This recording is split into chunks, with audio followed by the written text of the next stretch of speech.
ئەوەی جەژنی لە خەڵک تاڵ کرد لێی نەگەڕا خۆشی و خەندەیەک بخستە سەر لێوان خواردنەی خۆش بخۆن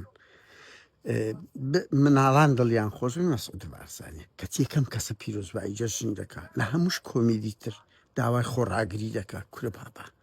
هەفتا ساڵە ئەو میلەتەتان چ نمە قوربانی دانەنەی کەچی بە خۆتان بوونە ملیاردێر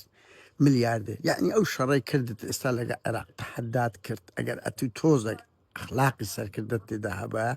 دەبا احتیاتی ئەوە دابنێ کاتێک کە تو هەڕەشە دەکەیت بای هێندێک پارەت لە جیرفان بی بتوانانی موچەی بدەیت حکوومەتی عێراق ئەوە موچە لێ دەبڕی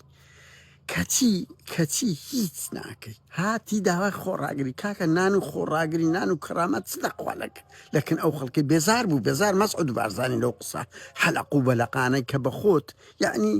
ماڵ و منداڵی خۆت و بە خۆت و بەرەباب و ئەوانە چ زەرریان کرد لەو شەڕی ناتەوە جگە لە خەڵکی فەقیر و ئەوە دوایە مەعاشی مانجی 12 کاکە 400 میلیارد دینار هات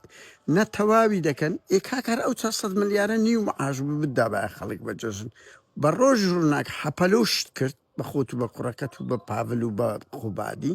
کەسی داوای خۆڕاگری دەکەی کاکەدی ئەو هەموو بودجەی خەڵک و داهات و زەری بە ئەوانە کورە بابە قسەک تۆزێک شەرم تۆزە کەرامەت بە دەردی وەستا عەلی ئێمە چتان پێدرێنێ یەک تۆز کەرامەتتان نەبی